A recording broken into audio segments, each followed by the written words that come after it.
तो अर्श से स्टार्ट करते हैं सुश्रुत निदान चैप्टर नंबर 2। अर्श निदान। तो इसमें क्या है देखो। अर्श के पहले हम लोग डिस्क्राइब कर देते हैं इसका निरुक्ति क्या है। ठीक है।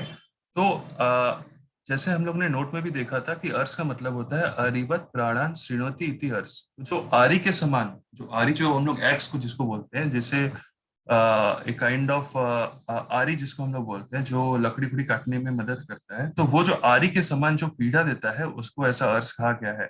तो यहाँ पे क्या है ना, आचार्य वाग्भट जी, चरक जी और माधव माधव ने यहाँ पे अर्श के बारे में कुछ ऐसा एक निरुक्ति बताया है कि वाग्भट जी ने क्या बोला है कि ये शायद रेफरेंस बुक में नहीं मिलेगा, मतलब जो है ये वाला तुम लोग लिख लेना अलग से। तो वाग्भट जी ने क्या बोला है, वाग्भट जी ने बोला है कि अरिवत प्राणिनो मांस की लेना निवसंति यतः। उसे बोला है कि गुदा का मार्ग निरोधत, मतलब वाग्भट जी ने ये बोला है कि जो आरी के समान प्राणों को जो हरता हो, ठीक है, जो मांस कील के समान, ठीक है, जो मांस जो है वो कील के समान पीड़ा देने वाली हो, और जो गुद के जो मार्ग है उसको निरोध मतलब ऑब्स्ट्रक्शन पहुंचाए, उसको वाग्भट जी ने अर्श को बताया है। चरक जी ने क्या बताया अर्श को, चरक जी ने बताया है अर्श इत्य अधिक मांस विकार, जिसमें मांस का अधिक बढ़ जाता है, जब अधिक मांस बढ़ जाता है तो उसको ऐसा अर्श बताया है। तो अर्श के कंडीशन में क्या होता है, अधिक का मांस का विकार होता है। तो आचार्य चरक ने अर्श को ऐसा बताया है कि जब मांस का अधिक विकार हो जाए, ठीक है, उसको अर्श बताया है। माधव जी ने क्या बोला है, माधव जी ने बोला है जब मांस का अंकुर का जब उत्पत्ति हो जाता है तब उसको बताया है अर्श। मांस अंकुर मांस अंकुराना पानादो कुर्वेंत्य शार्षि अर्षि तक ज्यागु, मतलब इसमें बताया है कि मतलब मांस का जब अंकुर उत्पन्न हो जाता है, जब माधव जी ने ये बोला है जब मांस का अंकुर उत्पत्ति होता है तो उसको अर्श कहा है। तो अब आते हैं अर्श का टाइप्स। तो अर्श का टाइप्स क्या होता है, अर्श का बेसिकली चरक और वाग्भट जी ने दो टाइप्स बताए, और सुश्रुत जी ने जो होता है वो टोटल 6 टाइप्स का अर्श बताया है।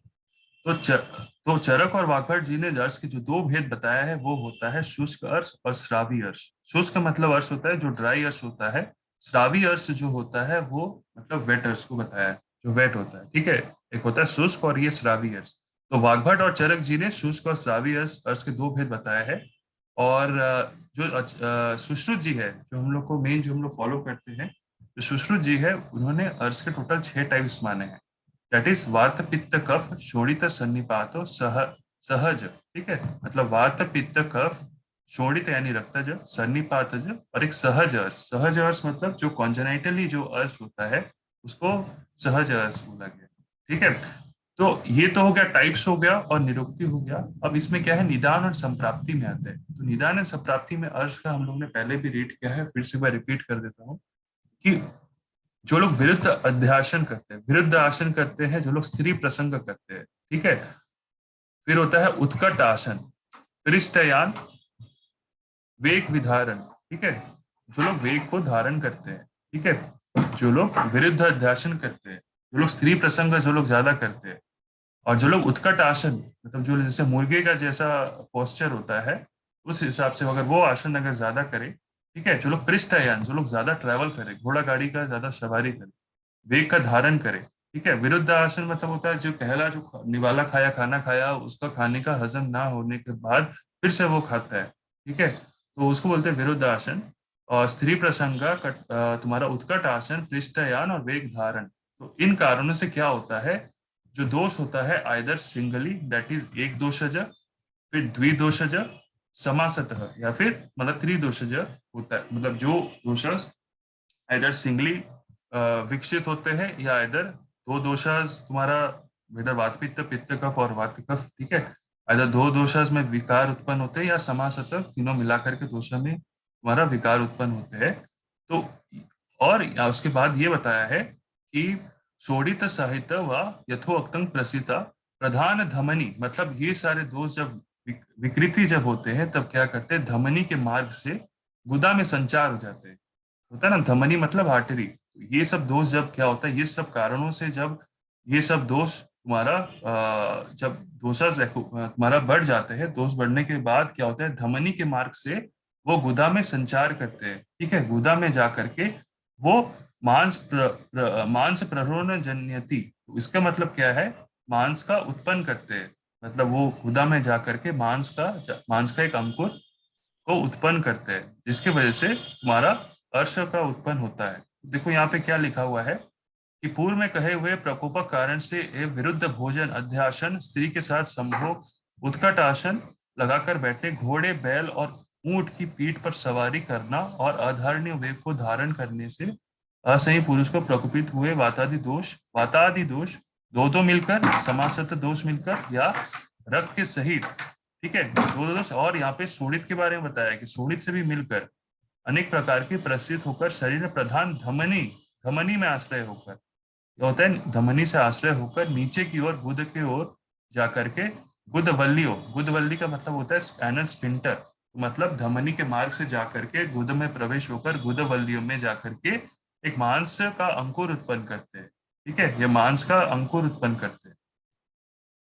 तो किन किन लोगों में ज्यादा ये देखने को मिलेगा? जो लोग पर्सन मंदाग्नि वाले होते हैं, जिनमें अग्नि की दुर्बलता होती है। ऐसा देखा गया है जिन लोग में मंदाग्नि होता है उनमें अर्श की ज्यादा उत्पत्ति होती है, और उसके बाद मंदाग्नि पर्सन में ज्यादा देखने को मिलेगा। और उसके बाद ये बोला गया है कि उन लोगों में जैसे जो पत्थर होते हैं, ठीक है, वस्त्र होते हैं, उत्पल लोस्ट वस्त्र आदि भी, दृढ़ काष्ठ उत्पल लोस्ट वस्त्र आदि भी, अगर ये सब अगर अगर ये सब क्या होगा, अगर मान लो ये सब चीजें अगर रगड़ खाते हैं, ठीक है, मतलब जो तुम्हारे गुदा वाला हिस्सा, अगर ये सब तुम्हारा जो फॉरेन बॉडीज है, ये सब फॉरेन बॉडीज है, इससे क्या होता है जब वो सब जगह रगड़ जब खाते हैं तो उसमें क्या होता है, एक या फिर ये सब या फिर एक शीतल जल, शीतो उदक, ये सब कारण से क्या होता है जब ये सब रगड़ खाते हैं या फिर अगर जब गुद से ये सब स्पर्श होते हैं तो वहां पे क्या होता है, अधिक पीड़ा का उत्पन्न होता है। ठीक है, तो ये तो तुम्हारा हो गया निदान किन किन कारणों से ये अर्श बढ़ता है, और उसके बाद इसका हो गया संप्राप्ति। ठीक है, अब हम लोग आते हैं गुद का वर्णन, मतलब गुद का हम लोग पढ़ेंगे कि उसका कितना लंबाई होता है, और उसमें से गुद में कैसे तुम्हारा वर्णन कैसे किया हुआ है ये देखते हैं कि तत्र स्थूला अंतर प्रतिबद्ध अर्ध पंचांगुली गुद आहु। तो ऐसा बोला गया है कि जो गुद जो भाग होते हैं वो जो स्थूलांत्र है उसका आखिरी भाग होता है। स्थूलांत्र मतलब जो लार्ज इंटेस्टाइन होता है उसका आखिरी भाग जो होता है वह गुद को बताया गया है। ठीक है, स्थूलांत्र का आखिरी भाग जो होता है वह गुद होता है, यानी रेक्टम होता है। तो उसकी लंबाई कितनी होती है? उसकी लंबाई होती है अर्ध पंचांगुल। तो अर्ध पंचांगुल में थोड़ा बहुत कंट्रोवर्सी है, कहीं कहीं लिखा है कि 4.5 अंगुल होते हैं, कहीं कहीं लिखा है 5.5 अंगुल होता है। बट तुम लोग ये अर्ध पंचांगुल ही याद रखो। अर्ध पंचांगुली देखो यहाँ पे लिखा हुआ अर्ध युक्त पंच, मतलब तुम्हारा हो गया 5.5, अथवा अर्ध अंगुल रहित 5, 4.5। तो ऐसा है कि जो गुद का जो लंबाई होता है वो होता है अर्ध पंचांगुल। ठीक है, 4.5 अंगुल या फिर 5.5 अंगुल। तो ऐसे याद रखो कि अर्ध पंचांगुल। ठीक है, तो ये ज्यादा बेटर रहेगा।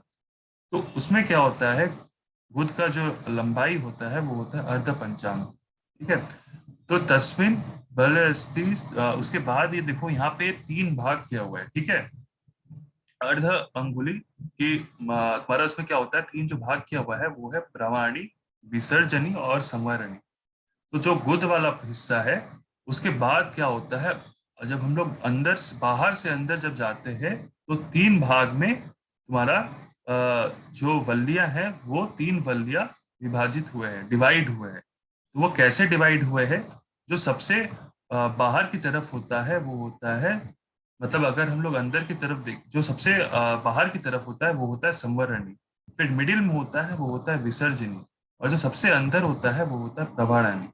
तो प्रवाहनी, विसर्जनी और संवरणी ये कैसे याद रखें? ये होता है प्रवेश से याद रखो कि हम लोग जितना अंदर, ये वाला क्या होता है, ये सबसे इनर मोस्ट रहता है प्रवाहनी। ठीक है, उसके बाद विसर्जनी, उसके बाद संवरणी। तो ये 3 वल्लियां होती है, मतलब गुद के बाद होता है गुद वल्लियां। गुद वल्लियां मतलब होता है एनल स्फिंक्टर। तो गुद की लंबाई हम लोग ने देख लिया कि अर्ध पंचांगुल होता है, और उसके बाद गुद वल्लियां होती है। तो गुद वल्लियां में सबसे बाहर में रहता है तुम्हारा संवरणी, उसके बाद होता है विसर्जनी, उसके बाद होता है प्रवाहनी। ठीक है। प्रवाहनी मतलब ये हो गया तुम्हारा, बाहर से अगर अंदर की तरफ जाए तो सबसे इनर मोस्ट होता है प्रवाहनी। अब क्या बताया है कि इसका यहाँ पे ये बताया है कि इसमें जो अंतर होते हैं, मतलब संवरणी से विसर्जनी का अंतर कितना अंगुल रहता है और विसर्जनी से प्रवाहनी का अंतर कितना होता है। तो ऐसा बोला गया है, डेढ़ डेढ़ डेढ़ डेढ़ अंगुल के अंतर पर प्रवाहनी, विसर्जनी तथा संवरणी नाम तीन बल्लियां होती है। तो संवरणी से विसर्जनी, यहाँ पे ऐसा याद रखो। तो यहाँ से मैं एक बार फिर से, यहाँ उतना समझ में नहीं आ रहा है तो यहाँ से मैं क्लियर कर दूं। देखो यहाँ पर भी एक अच्छा, यहाँ मैं एक बार क्लियर कर देता हूँ। तो ये वाला जो होता है गुद वाला हिस्सा है, ठीक है, ये होता है रोम प्रांत। रोम प्रांत मतलब बोले तो जो रोम वाला हिस्सा होता है, ठीक है। तो रोम प्रांत से गुद का जो डिस्टेंस होता है वो होता है 1.5 यव, ठीक है। अब गुद से जो संवरानी का जो होता है वो कितने दूरी पर है, वो होता है 1 अंगुली, ठीक है। फिर संवरानी से विसर्जनी, जैसे हम लोग बोले कि डेढ़ डेढ़ अंगुल का डिफरेंस है, यहाँ से 1.5 अंगुल, विसर्जनी से प्रवाहनी वो होता है 1.5।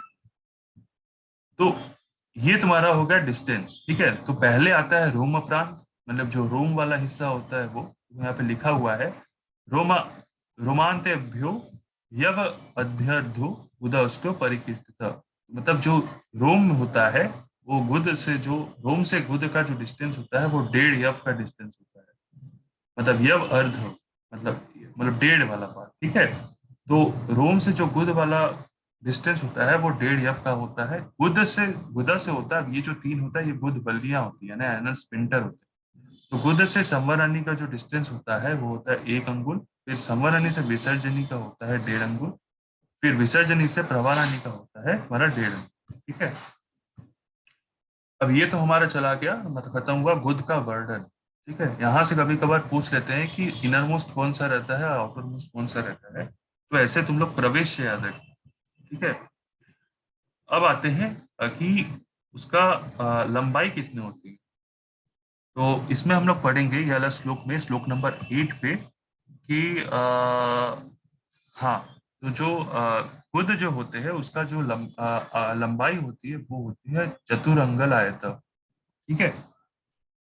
तो चतुरंगल आयत जो होती है, जो वलिया की, सॉरी ये गुद की नहीं, ये तो वलिया की जो होती है वो लंबाई होती है।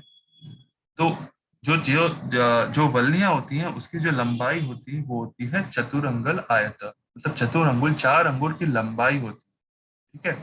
और उसकी जो तुम्हारी आकार होती है, कौन सी आकार की होती है, ठीक है, कौन सी शेप की होती है, वो होती है शांक आवर्त के समान, ठीक है। शांक के आवर्त आवर्त के समान। शंख का मतलब होता है, जो शंख जो होते हैं उसका एक पिछला वाला हिस्सा क्या होता है, एक आवर्त, मतलब एक राउंड वाला हिस्सा होता है, उसके तरह शेप होती है गुद बल्लिया की, उसके तरह एक कोरिलेट किया है, ठीक है।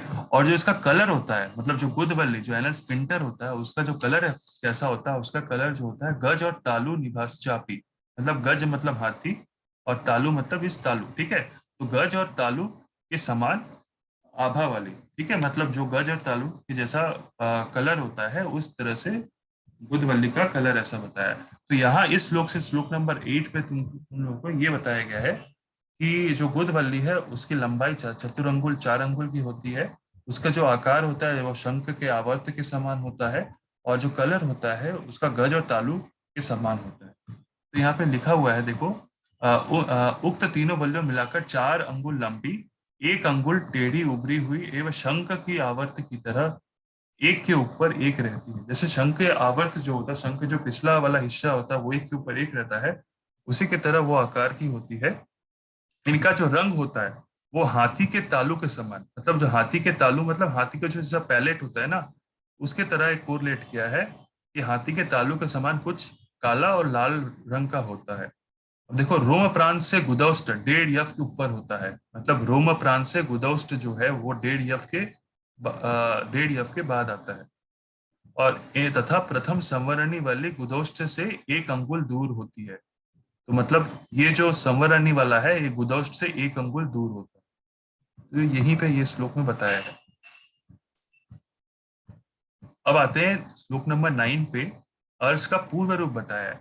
तो सबसे पहले जो अर्श का जो पूर्व रूप होता है ना, मतलब अर्श से उत्पन्न होने से पहले जो पूर्व रूप देखने को मिलता है वो होता है अन्न अश्रद्धा, मतलब ऐसा लगेगा लॉस ऑफ एपेटाइट तो नहीं बोलेंगे ऐसे, मतलब अन्न की खाने की इच्छा नहीं होता है, अनिच्छा होता है। ठीक है, मतलब उसको जो पेशेंट भी होता है सबसे पहले यही कंप्लेन करता है कि कुछ खाने का इच्छा नहीं हो रहा है, इच्छा चला गया है। तो सबसे पहले जो पूर्व रूप होता है वो अन्य अश्रद्धा। ठीक है, फिर कृच्छात पक्ति अम्लिका, मतलब होता है जो अन्न जो होता है वो कठिनाई से तुम्हारा पचने लगता है, क्योंकि अन्न अच्छे से नहीं पचता है, क्योंकि उन लोगों में मंदाग्नि होते हैं, जिसके कारण जो अन्न रहता है वो कठिनाई से पचने लगता है। ठीक है, परिदाह मतलब उसमें थोड़ा बर्निंग सेंसेशन दिखने को मिलता है। विष्ठम्भ, विष्ठम्भ मतलब ऐसा लगता है कि मतलब बहुत सारा हेवीनेस लगे। ठीक है, पिपासा होता है, हमें शक्ति सदन होता है। शक्ति सदन मतलब जो थकावट जैसा उनमें महसूस होता है। आटोप होता है, कार्श, जो अर्श वाले मेनली जो पेशेंट होते हैं मेनली कार्श इमेसिएटेड होते हैं। उद्गार बाहुल्य, उद्गार बाहुल्य मतलब तुम्हारा मेनली जो जिसमें तुम्हारा ढकार जैसे आता है, अधिक आना। ठीक है, आंखों में सूजन आती है। ठीक है, ये सब सारे जो होते हैं वो पूर्व रूप होते हैं। और एक जो होता है गुद में परिवर्तन होना। ठीक है, गुद में क्या होता है, कैंची के समान पीड़ा होने लगती है। पांडु रोग होता है, उन लोग में ग्रहणी होता है और शोष होता है। तो ये क्या होता है, कॉम्प्लिकेशन होने दो अर्श के पेशेंट में देखने को मिलता है। एक होता है पांडु, पांडु रोग होता है उन लोगों में, ग्रहणी होने लगता है और शोष होने लगता है। शोष मतलब कि तुम्हारा वो इमेशिएशन। ठीक है, उसके बाद होता है काश श्वास भी देखने को मिलता है पूर्व रूप में, बल्कि जो होता है वो हानि होता है। ठीक है, निभ्रम तंद्रा होता है उसमें, और तुम्हारा इंद्रिय का दौर्बल्य देखने को मिलता है। तो ये सब हो गया पूर्व रूप। तो पूर्व रूप में क्या क्या इंपॉर्टेंट पॉइंट है, अन्न में अश्रद्धा होना, कृच्छत पक्ति रमलिका मतलब जो अन्न जो है वो देर से पकने लगता है। ठीक है, कठिनाई से पचने लगता है। परिदाह, बर्निंग सेंसेशन होता है। शक्ति सदन मतलब ऐसा लगता है कि जो काफ मसल है उसमें तुम्हारा पेन होने लगता है। आटोप, आटोप होता है उन लोगों में। कार्य होता है, उद्गार बाहुल्य होता है। गुद में परिवर्तन होता है। पांडु ग्रहणी शोष, ये इंपॉर्टेंट है, पांडु ग्रहणी और शोष देखने को मिलता है। ठीक है, अब आते हैं स्पेसिफिक जो क्लिनिकल फीचर्स, जो हम लोग ने 6 टाइप्स हेयर्स पढ़े थे, वात पित्त कफ, सन्निपातज, शोणितज और सहज। उनमें क्या क्या क्लिनिकल फीचर्स देखने को मिलता है। तो देखो वातज में क्या देखने को मिलता है, परिशुष्क अरुण विवर्ण। तो परिशुष्क तो समझ में ही आ रहा है, वात का ही फीचर्स होगा, शुष्क है, ड्राई है। अरुण वर्ण ज्यादातर वात में ही आता है। ठीक है, उन लोग में क्या होता है, अरुण वर्ण हो जाते हैं, कॉम्प्लेक्शन हो जाते हैं। विषम मध्याह्न मतलब ऐसा होता है, वात का मेनली गुण ही रहता है विषम। ठीक है, विषम जैसा गुण रहता है। ठीक है, कदम पुष्प, कदम पुष्प तुंडी केरी, कदम के पुष्प के समान, ये बहुत इंपॉर्टेंट लक्षण है, मैंने पहले भी बोला था। ये सब स्पेसिफिक जो लक्षण है, क्योंकि ये सब तो बहुत कॉमन लक्षण वात से पकड़ लेते हैं, बट ये सब बहुत स्पेसिफिक लक्षण है जो कि एग्जाम में भी लिखना है। कदम पुष्प के समान हो जाता है। ठीक है, कदम के पुष्प के समान अर्श होती है। फिर होता है तुंडी केरी, तुंडी केरी के समान अर्श हो जाता है। नाड़ी मुकुल सूची मुख आकृतानी, तो उसमें क्या क्या स्पेसिफिक फीचर्स देखने को मिलते हैं। कदम्ब के फूल के समान हो जाता है। ठीक है, तुंडी केरी, तुंडी केरी का मतलब होता है वन कपासी, वन कपासी के फूल, वन कपासी के फूल मतलब होता है वन कपासी मतलब होता है एक वाइल्ड वेराइटी ऑफ कॉटन होता है, रुई, वाइल्ड वेराइटी ऑफ कॉटन, उसको हम लोग बोलते हैं तुंडी केरी। ठीक है, कदम पुष्प कदम के फूल के समान हो जाता है, वन कपासी के फूल यानी तुंडी केरी के समान हो जाता है। नाड़ी मुकुल, ठीक है, सूची मुखा अकृतानी, सूची मुख मतलब तुम समझ में आ रहा है कि सूची के समान, सुई के जो मुख होता है, सुई के समान मुख के समान तीखी नोक वाली हो जाती है। ठीक है, उसके बाद ये इंपॉर्टेंट पॉइंट है यहाँ पे, जो कॉम्प्लिकेशंस देखने को मिलता है। और यहाँ पे भी और एक फीचर जैसे है, ये कॉमन फीचर इसलिए मैं नहीं बोल रहा हूँ, शूल, मतलब वात में तो शूल मिलेगा ही। ठीक है, कटि पृष्ठ पार्श्व मेड्रम गुद नाभि प्रदेशानी चश्य वेदना, इन सब जगह में, कटी में, पृष्ठ में, पार्श्व में, मेड्र में, गुद में, नाभि में, तो ये सब जगह में क्या होगा, वेदना होगा। तो ये तो बहुत कॉमन फीचर्स है जो वायु में दिखते हैं, वायु के बढ़ जाने से ये सब वेदना दिखती है। तो स्पेसिफिक हो गया, ये वाला स्पेसिफिक फीचर हो गया। साथ में जो कॉम्प्लिकेशंस जो मिलते हैं वातज अर्श में, वो होता है गुल्म अस्थिला प्लीहा उदरानी। ठीक है, तो इसमें ये मिलता है गुल्म अस्थिला तथा प्लीहा की वृद्धि होती है। गुल्म अस्थिला और प्लीहा की वृद्धि रोग होते हैं। ठीक है, मतलब गुल्म, अस्थीला, प्लीहा और वृद्धि रोग उत्पन्न होते हैं। तो ये चार जो रोग हैं इसमें ये वातज अर्श में उत्पन्न होते हैं। ठीक है, गुल्म हो गया, अस्थीला हो गया। अस्थीला का मतलब होता है जो प्रोस्टेट, प्रोस्टेट का जब एनलार्जमेंट हो जाता है, बेनाइन प्रोस्टेट एनलार्जमेंट वाला, हाइपरट्रॉफी वाला, उसको अस्थीला बोलते हैं। तो गुल्म, अस्थीला, प्लीहा और उदर क्या होता है, इसकी वृद्धि होने लगती है। ठीक है, और उसके बाद ये तो कॉमन फीचर हो गया, जैसे पहले भी डिस्कस किए कि कृष्ण त्वक नख नयन, कृष्ण त्वक नख नयन दर्शन वदन मूत्र पुरुष। मतलब इन लोग में क्या होता है, जो ब्लैकिश डिस्कलरेशन हो जाता है, कहाँ कहाँ होता है, नख में, नेत्र में, दंत में, मुख में, मूत्र में और मल में डिस्कलरेशन हो जाता है। अब आते हैं पित्तज में। पित्तज में जो स्पेसिफिक फीचर होता है वो होता है यकृत के समान प्रकाशन। मतलब जो लिवर, लिवर के समान जो होता है वो चमकने लगता है। यकृत प्रकाशनी, सुख जीवा संस्थानानि। सुख जीवा मतलब होता है, सुख मतलब होता है तोता। तो तोता के जीव के समान, तोता का जो टंग होता है उसके समान ऐसा बोला गया है, उसके समान आकृति हो जाता है। ठीक है, यव मध्यानि, यव मध्यानि मतलब जो यव का जो बीच का जो हिस्सा होता है उसके तरह एक मोटा हो जाता है। ठीक है, जलोका वक्र सदृशानि, जलोका मतलब जोक, वक्र मतलब होता है उसका जलोका का मुख। ठीक है, तो जलौका के वक्र के समान सदृश हो जाता है पित्तज अर्श। प्रकिलानी मतलब क्लेद युक्त, श्राव युक्त होता है उसमें, पित्तज अर्श में। उसके बाद जो मार्क करना, स रुधिरम अति सर्यत, मतलब इसमें होता है रुधिर, मतलब रक्त युक्त, रक्त युक्त ऐसा देखने को मिलता है इन केस ऑफ तुम्हारा पित्तज अर्श। साथ में ज्वर, दाह, पिपाशा, मूर्छा, ठीक है, ये सब उपद्रव तो प्रेजेंट रहेंगे ही, क्योंकि ये पित्तज अर्श के कॉमन सिम्टम्स, पित्तज के दोष के कॉमन सिम्टम्स है। ज्वर, दाह, पिपासा और मूर्छा ये उपद्रव होते हैं। ठीक है, और उनमें जैसे जो उसमें मेरा कृष्ण वर्ण हो गया था, कहाँ पे, त्वक, नख, नेत्र, दंत, मुख, मूत्र और मल में। यहाँ पे क्या होगा, वात में मेरा कृष्ण वर्ण हो गया था, यहाँ पे जो होगा वो मेरा तुम्हारा पित्त वर्ण हो जाएगा। ठीक है, येलोइश डिस्कलरेशन ऐसा हो जाएगा, पीले के पीला हो जाता है ये सब। अब आते हैं कफज में। कफज में जो स्पेसिफिक फ्यूचर होता है वो होता है महामूलानी स्त्रीराणी। मतलब महामूलानी मतलब उसका जो मूल होगा वो उसका जो मूल इसमें देखने को मिलेगा इन केस ऑफ कफज अर्श में। ठीक है, और वो स्थिर रहेगा अर्श। ठीक है, पांडु की तरह रहेगा। करीर पनस अस्थि गोस्तन करानी। करीर पनस मतलब होता है, ठीक है, करीर पनस के समान हो जाएगा। पनस मतलब होता है जो कटहल होता है, उसको उसको बोलते हैं। करीर फल के समान हो जाता है। और गोस्तन, गोस्तन ऐसा नहीं है कि गौ का स्तन की तरह, गोस्तन द्राक्षा का पर्याय है। द्राक्षा मतलब जो किशमिश होता है उसका पर्याय है गोस्तन। तो उसके आकार का हो जाएगा। किसके किसके आकार का हो जाएगा, करीर फल की तरह हो जाएगा, पनस के समान हो जाएगा। पनस अस्थि मतलब कटहल के जो गुठली होता है उसके समान आकृति हो जाएगा। गोस्तन के समान हो जाएगा, यानी कि द्राक्षा के समान हो जाएगा। ठीक है, न भिद्यंते मतलब वो फूटेगा नहीं। ठीक है, और उसमें कंडू बहुत होगा, कंडू बहुलानी। ऐसे पता ही हम लोगों को कि कफ का जो लक्षण होता है वो कंडू होता है। ठीक है, उसके बाद ये बहुत इंपॉर्टेंट फीचर है, मांस धावन प्रकाशम, मांस धावन प्रकाशम अति सार्य। तो मांस के धावन मतलब मांस के, जब मांस के धुलने के समान उसका मांस के धुलने के समान तुम्हारा दिखने को मिलेगा। जैसे मांस जब पानी से जब धोएंगे तो उसका जो कलर रहेगा, उसका जो प्रकाश रहेगा, उसके तरह तुम्हारा कपज अर्श देखने को रहेगा। तो यहाँ पे लिखा हुआ है, श्लेष्मिक अर्श से पीड़ित मनुष्य कफयुक्त मांस के धावन समान अधिक मात्रा के में मल का उत्सर्ग करते हैं। तो इसका मतलब ये है कि मांस के धावन के समान अधिक मात्रा में जैसे जो मल जो उत्सर्ग करते हैं उसके तरह अर्श, कफज अर्श देखने को मिलेगा। तथा अर्श के ही कारण शरीर में शोथ, शीत ज्वर, ठीक है, अरुचि, मंदाग्नि तथा शरीर में भारीपन, ये उपद्रव उत्पन्न होते हैं। तो ये सब पता ही है कि कफज के लक्षण होते हैं, शोथ हो गया, अरुचि हो गया, मंदाग्नि हो गया, भारीपन हो गया।